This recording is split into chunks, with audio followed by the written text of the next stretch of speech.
want to go over three themes in my talk today. I want to talk really tactically about entrepreneurship. I want to talk tactically about mental health. And I finally want to leave off with an advice around networking. In terms of even before going into those three themes, I want to really quickly talk about, I feel like I can speak to a lot of these themes, but 99% of my week on a daily basis is literally, for the last few years, TrueFan, running my company TrueFan. And so before I even go into those three themes, I want to stress the importance of just having focus.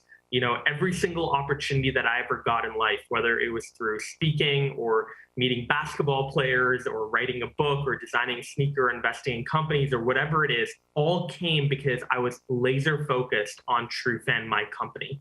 For me, I see that as my nucleus. And I think every single person that's listening to this, as you're designing your career, as you're designing your path forward, if you want to do other things outside of your main profession, that's great. But make sure that in some way it's connected to your nucleus. It's connected to your main profession. So for me, I know that if I do a better job at running TrueFan, growing the company faster, hiring more people, raising more money, I'm going to get more speaking opportunities. I'm going to get more opportunities to invest in cool companies, etc. So TrueFan for me is really my nucleus, and it's why I pour so much of my energy into it without feeling like I'm missing out on anything, which I know for a lot of ambitious high school students and college students, you always feel that anytime you're doing something and being very focused on it, you're missing out on other things. And I just wanted to quickly stress that it doesn't have to be that way.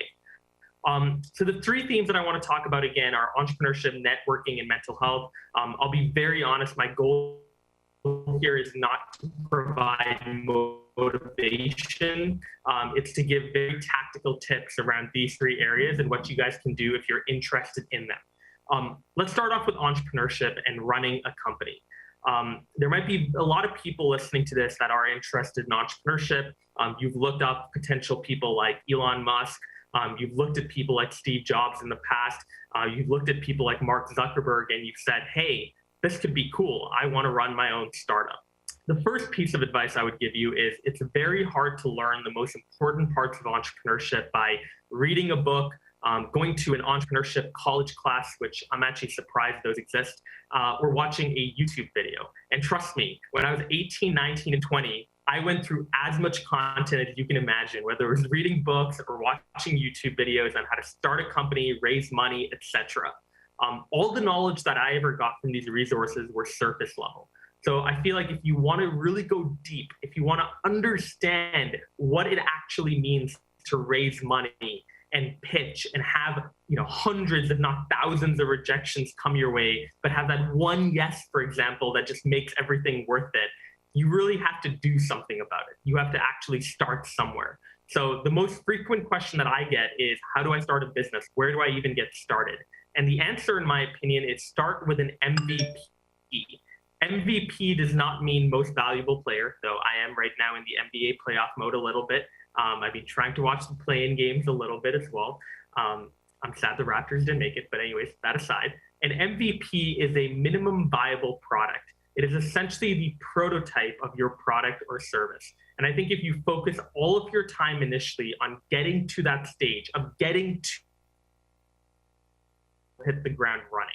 Think about it. The most important thing that you can do when you're starting a business in the early days is to get as much feedback as you can on your idea as possible.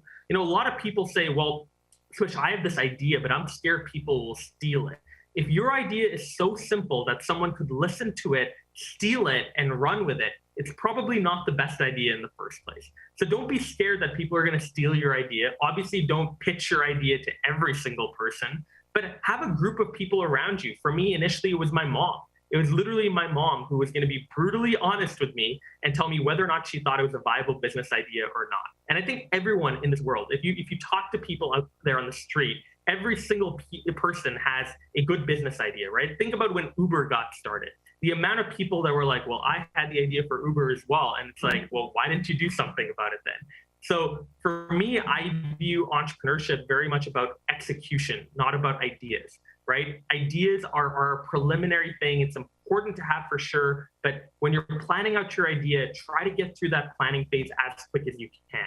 and try to get to the feedback stage where you can actually show someone a mock-up of what your app might look like. Or you can go door knocking post-COVID, hopefully, or get on Zoom calls with people and run them through what your service might look like and get real tangible feedback from people that might even be a consumer of your product.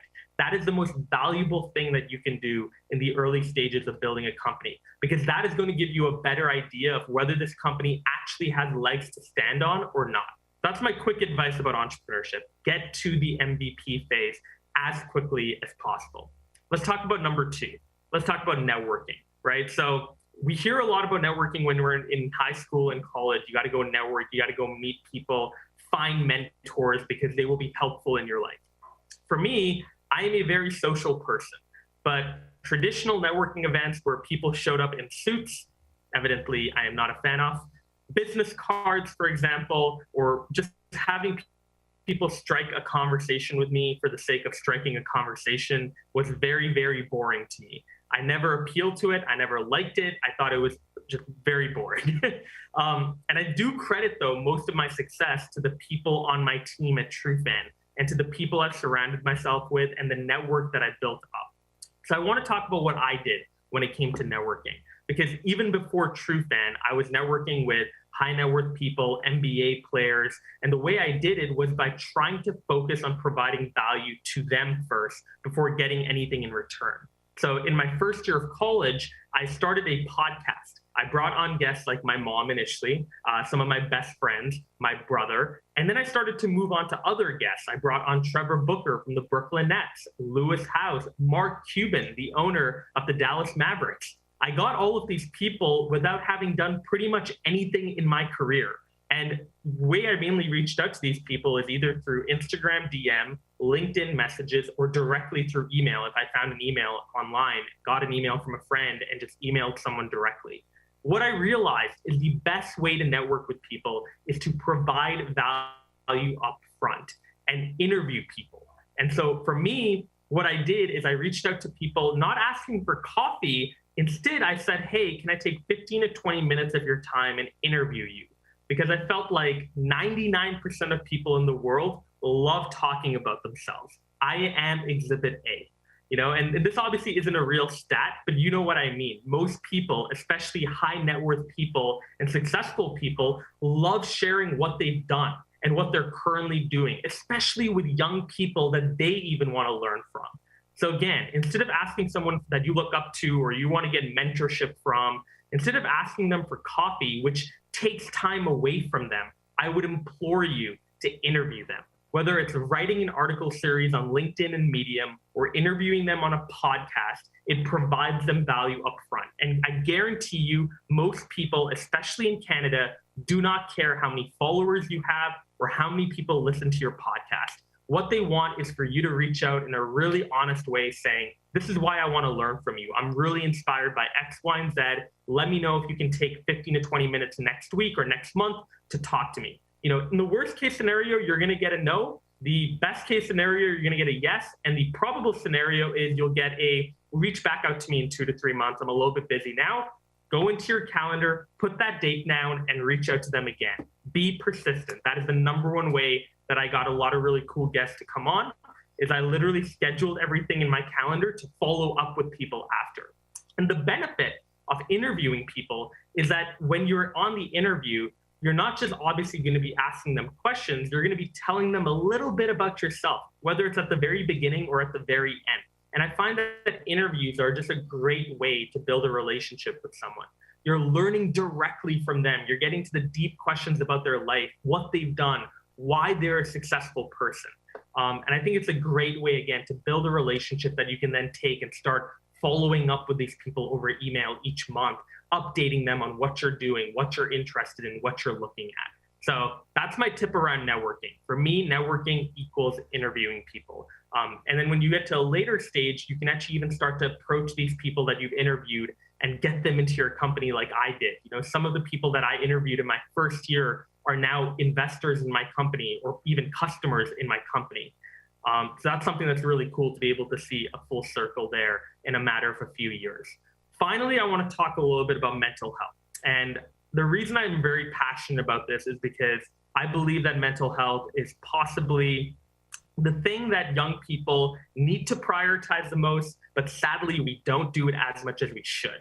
I started TrueFan when I was 20 years old. And trust me, I had the immediate pressure of dropping out of college, which is what I did. Don't recommend it, by the way, for everyone. It's a case by case basis. But I had the pressure of dropping out of school to start a tech company. And let's see who else did that when you searched up on Google, right? When you search up tech dropouts, you'll get people like Mark Zuckerberg show up, and you'll have a bunch of articles that talk about how awesome it is to drop out of college and start $1 billion company. So for a while, I thought in my head, oh my God, if I don't start $1 billion company like Facebook, I am probably going to end up being a failure. And I know that's a really stupid thought to have in your head, but it's the type of thoughts that I've seen a lot of young entrepreneurs have is they need to drop out of college or they need to start something at a very young age and make it $1 billion company overnight. And what I've realized is that is, something that is definitely achievable. I'm not trying to tell people it's not, but the likelihood of that happening is very, very rare. And more importantly, I don't think that's the standard of success. I don't think that's how people should perceive success. So what I realized about your mental health is that it's incredibly important to audit it. It's incredibly important to continuously reflect, how are you perceiving yourself? How do you perceive success? How do you perceive what that the happy life looks like? If you could think in your head for 2 seconds, what does the happy life look like? Think very critically. Are you being honest? Are you being reasonable with your goals? And have you created a plan that is set up to have you feeling happy, productive, motivated? Or do you have a plan set up that is going to only put more pressure and stress in your life? Again, when it comes to social media, I don't think it helps a lot of times with mental health, right? A lot of times I've realized that people compare their chapter 1 to someone else's chapter 20, which is, it's crippling over time. We're all going through a journey at our own speeds. We're all going kind of on our own path. And yet with social media, we continuously see other people's path, but we see it in the best way possible because that's what social media is. People living their best version of themselves or their best life is what they post on social media. So just remember that, when people share stuff on social media, it's important not to get hooked on it. It's important to not compare your life, your predicament to other people. A lot of times I've realized that the very people that I thought were crushing it, the very people that I thought were super happy in their life because of what they shared on social media turned out to be the unhappiest people, the people that ended up burning out. And that's not a problem. It's just to say you need to be very honest about who you follow and audit the people that you are consuming content from. Are you consuming content from people that are putting you down, making you feel like crap? Or are you consuming content from people that are uplifting, motivating you, educating and informing you? So that's just kind of my final piece of advice is audit your mental health. And by the way, if you ever burn out, I burnt out last July, don't be afraid to just hit that reset button. Go off social media for a while. I went off social media for 2 months and it was amazing to just be able to focus on my company and not have any external pressure around me or any other comparison or point of view around me. Which was really good to do for a time being. And when I came back on social media, I felt rejuvenated, I felt fresh, I felt ready to go.